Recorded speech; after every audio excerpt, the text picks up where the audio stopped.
Buenos días, queridos alumnos, les saluda el profesor Ricardo Cortés Guerra. Hoy tendremos nuestra segunda clase virtual de estadística. En esta clase veremos la segunda parte del tema recolección y organización de datos. Dicho todo esto, empecemos. Recordemos que en la clase anterior nosotros pudimos lograr hacer nuestra primera tabla de frecuencias.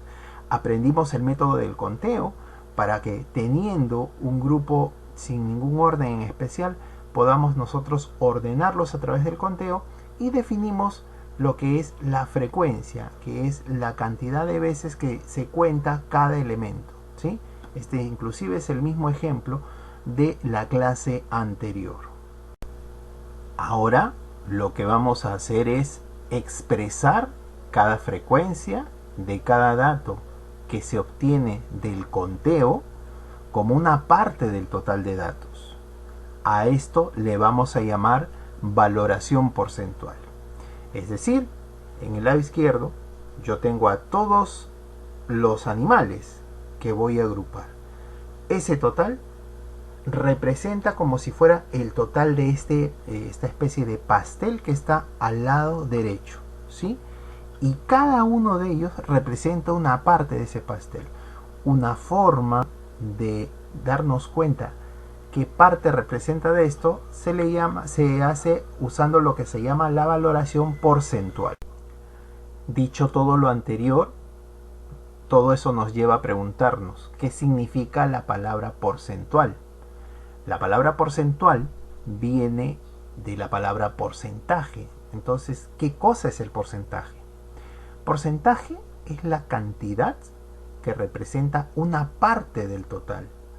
Cuando ese total es dividido imaginariamente en 100 partes iguales, se le representa por el símbolo que se indica ahí. ¿Y cómo se lee ese símbolo? Se lee como por ciento. ¿Cómo se calcula el porcentaje? Se tiene que saber en primer lugar dos cosas que son básicas para poder saber o poder hacer el cálculo del porcentaje. La primera, ¿qué número representa el total? Y la segunda es la parte de la cual queremos obtener el porcentaje. Veamos un ejemplo. Si nos preguntan, ¿qué porcentaje es 10 de un total de 40? Vamos a usar para resolver este ejercicio una fórmula. La fórmula es la siguiente: porcentaje es igual a la parte del total que queremos saber, que queremos conocer, dividido entre el total y todo multiplicado por 100, acompañado del símbolo de por ciento. Entonces, en el ejemplo que nos están indicando, el porcentaje es igual a 10, que es la parte que quiero saber qué porcentaje representa del total, que es 40, o sea, 10 entre 40, multiplicado por 100 por ciento.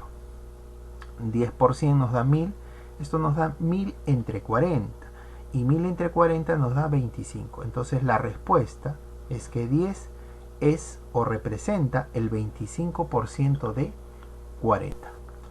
Ahora vamos a interpretar la frecuencia como un porcentaje.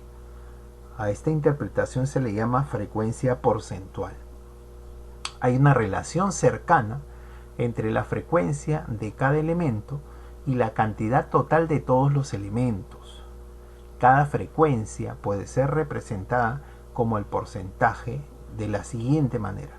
La frecuencia porcentual no es otra cosa que la división de la frecuencia dividida entre n, que es la cantidad total de elementos, como lo venimos viendo desde la semana pasada, multiplicada por 100%. Veamos un ejemplo para entender mejor lo que acabo de explicar.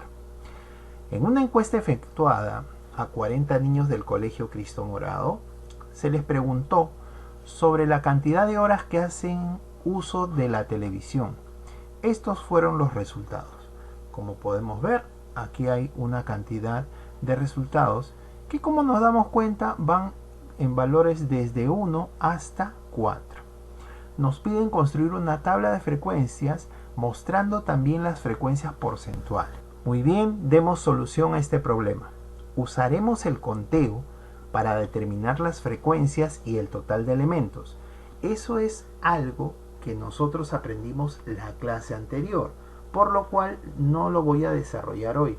Simplemente mostraré la tabla donde se va a mostrar las horas de televisión, el conteo y las frecuencias de cada una de ellas. Es decir, vamos a interpretar la tabla. Si me dicen, por ejemplo, que cuántos son los niños del grupo total de 40 niños que ven una hora de televisión diaria, tenemos a 4 niños. Son 8 niños, la frecuencia es 8, que ven 2 horas de televisión. Los niños que ven 3 horas de televisión son 16 y los niños que ven 4 horas de televisión son 12, dando un total de 40 niños. Muy bien. Ahora, sobre esto vamos a calcular la frecuencia porcentual. Muy bien, para los que ven una hora de televisión, ¿cómo calculamos la frecuencia porcentual? Bueno, tomamos su frecuencia, que en este caso es 4, y la dividimos entre el total, que es 40. Y eso se multiplica por 100%. 4 por 100 nos da 400. 400 entre 40 nos da 10%. Para, digamos, las horas de televisión, que son 2, tenemos su frecuencia es 8, se divide entre el total, que es 40, y se multiplica por 100. 8 por 100 es 800, dividido entre 40 nos da 20%. Para los que ven 3 horas de televisión, su frecuencia porcentual sería su frecuencia, que es 16, dividido entre 40, que es el total, multiplicado por 6. 16 por 100 es 1600, que dividido entre 40 nos da 40%. Y finalmente, para 4 horas de televisión, su frecuencia porcentual va a ser 12 dividido entre 40, que es el total, multiplicado por 100. Eso nos da 1200 dividido entre 40 y eso nos da 30%. Finalmente, tenemos nuestra tabla de frecuencias con las frecuencias porcentuales. Se presentaría de esta manera. Una tabla como la que vimos la semana pasada, pero como una columna adicional de frecuencias porcentuales, es decir, la frecuencia expresado como una parte del total. Tenemos que las horas de televisión, los alumnos que ven una hora de televisión diaria representan el 10%. Los alumnos que ven 2 horas de televisión diaria representan el 20%. Los que ven 3 horas de televisión diaria representan el 40%. Y los que ven 4 horas de televisión diaria representan el 30%. Si sumamos todas las frecuencias porcentuales, nos va a dar un 100%. Y eso es algo muy importante que tenemos que tener en cuenta. La suma de frecuencias porcentuales nos da el 100%. ¿Y qué representa el 100%? Pues representa el total de elementos, que no es otra cosa que n. Muy bien, espero que hayan entendido esta clase. Recuerden que estoy presto a sus dudas y consultas. Les agradezco por su tiempo. Les deseo un feliz aprendizaje.